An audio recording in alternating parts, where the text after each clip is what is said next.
Well, Happy New Year, everybody, and welcome to another episode of Messing About with Hondas. This is my latest little baby. It's a little CBR600 that I bought last year, and it's just coming back in for a bit of a winter refresh. It's got a little quick shifter on it here, the quick shifter I've never used before, so that's an interesting little setup for me.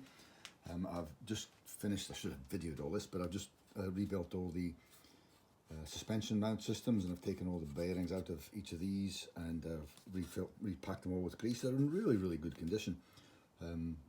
Very good setup. A lovely shock on here. It's a little bit hard for me. I'll have to wind back the preload on this to be able to use it better next year. But today we are going to be messing about with the tappets. So I've not checked the tappets on this thing at all, and it's been a bit of a pain. You've got to take all the front fairings off, and you then have to take the cam cover off. And the issue with taking the cam cover off is the breather hose. The breather hose fits in to a little spigot on the bottom of here. You can just see it there. That's it in there.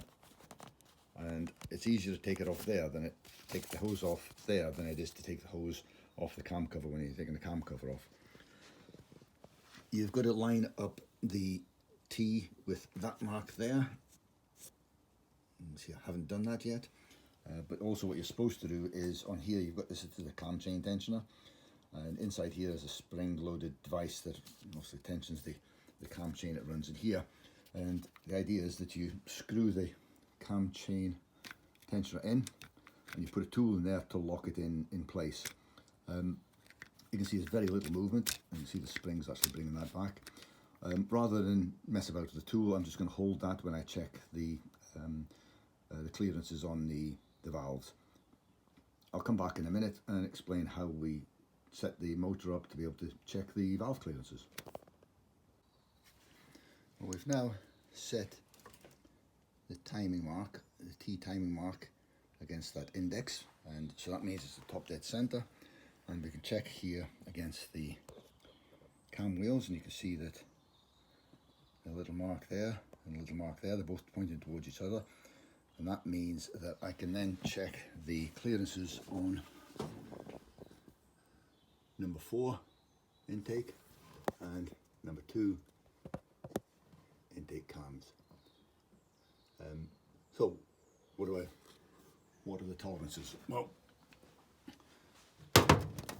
the valve clearances for the inlets, 0.13 to 0.19 millimeters or 5 to 7 thou. So rather than sit about and mess and try and figure out exactly what the measurement is, what I do is I work out a go and a no-go size.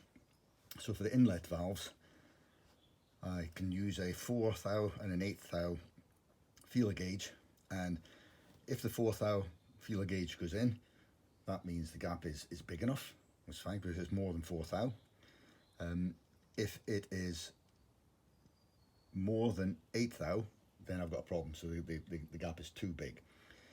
So I've got a go and a no-go gauge. So as long as the 4 thou goes in and the 8 thou does not, then we're in fine shape. And so that's what I'm doing here. So I've got a 4 thou and an 8 thou feeler gauge, and I'm going to run those in to see if they go in. First one does not.